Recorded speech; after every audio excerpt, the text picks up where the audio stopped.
Bonsoir à vous, très chères âmes. Bonsoir à tout le monde, bonsoir à tous les êtres. Ça fait un petit moment que j'avais pas fait de vidéo et je me suis dit que c'était peut-être le moment parfait justement pour refaire un petit point avec vous de tout ce qui s'est passé de cette année 2020 et de ce qui est aujourd'hui. Il est vrai que cette année 2020 a été particulièrement perturbante pour nous tous, en fait.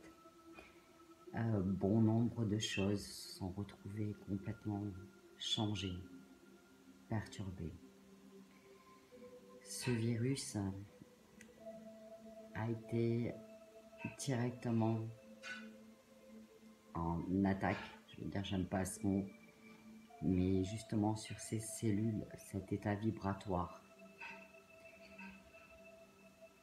Et quelque part, ça a été un révélateur de beaucoup de moments de vie, de situations, que ce soit au niveau d'un aspect personnel, social. Ça a été vraiment un révélateur de beaucoup de choses. Beaucoup de personnes vivent encore dans certaines peurs.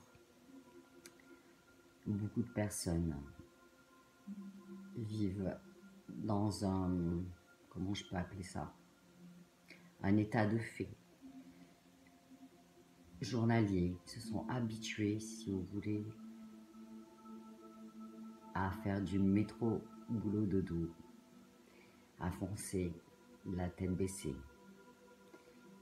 Il faut faire, il faut aller travailler, il faut gagner l'argent. Tout ceci a volé en éclats avec ce virus.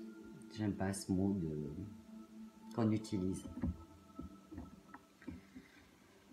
Et justement, ce moment-là a peut-être été une bénédiction quelque part. Nous disons bien que dans tout malheur, il y a quelque chose de bon à prendre. Et il est peut-être important pour nous, en cette fin d'année, avec tout ce qui s'est passé depuis le début de l'année, de le voir sous un autre aspect complètement différent. Chacun a été obligé de, et je dis bien le terme obligé, de rester chez lui avec ce confinement. Cela a pu être justement une chose magnifique, parce qu'on parle que des dégâts de ce virus. Mais quelque part, tout le monde a dû apprendre à vivre autrement, à pouvoir s'occuper autrement, à arrêter de penser sur ce métro boulot dodo, à la course, à tout ce qui est, à cette vitesse folle, cette vitesse dans laquelle tout le monde est embarqué. Même moi, par moments. Et justement, ce moment-là a été bénéfique pour pouvoir apprendre justement ce calme, cet arrêt qui a été obligatoire de fait par ce qui se passe. Mais ça a pu amener plein de bonnes choses. La personne qui n'a plus à courir après le temps, à partir le matin, à amener ses enfants à la garderie, à aller travailler et à rentrer vite pour récupérer ses enfants. Cette femme ou cet homme a pu prendre le temps justement pour sa famille, prendre le temps de réveiller ses enfants, prendre le temps de leur faire un bisou, prendre le temps de leur faire un câlin, de leur préparer un petit déjeuner, prendre le temps de les écouter parler. Combien de fois prenez-vous le temps d'écouter parler vos enfants? Ce n'est pas une critique. Je suis maman, donc j'ai vécu cela.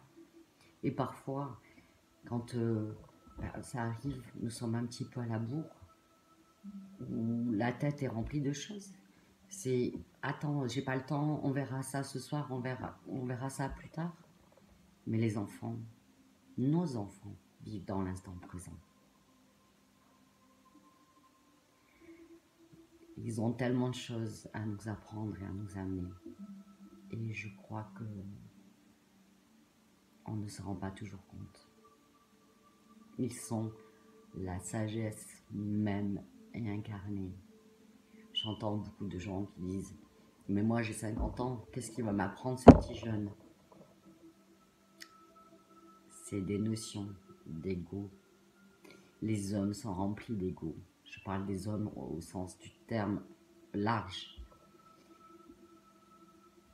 Combien de fois n'écoutons pas nos chères têtes blondes? Et quand on prend le temps de les écouter, on peut se retrouver émerveillé de ce qu'ils ont à dire. Donc ces moments, justement, où ce confinement a été, nous avons pu peut-être prendre ce laps de temps-là pour être présents. Nous sommes dans une société où souvent on destitue les parents. On dit mais les parents ne font pas ci, les parents ne font pas ça. Mais souvent la société implique cela aussi. Je ne rejette pas cet état de fait sur la société, mais c'est un peu la course à la vie, en fait.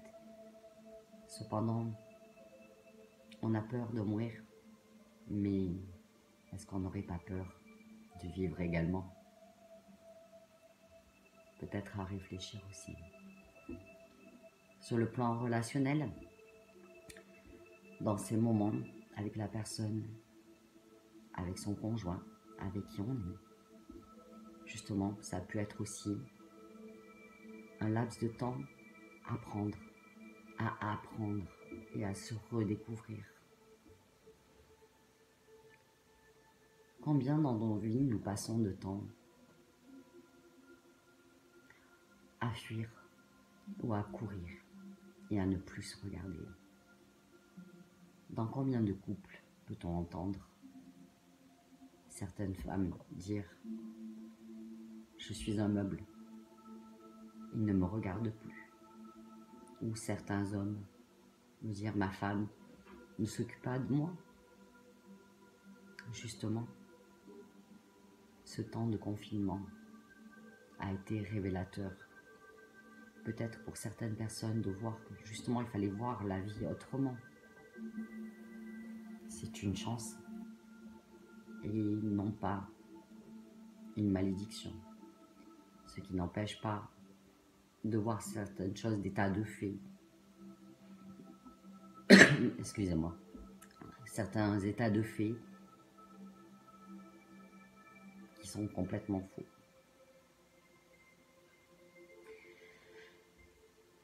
Donc finalement,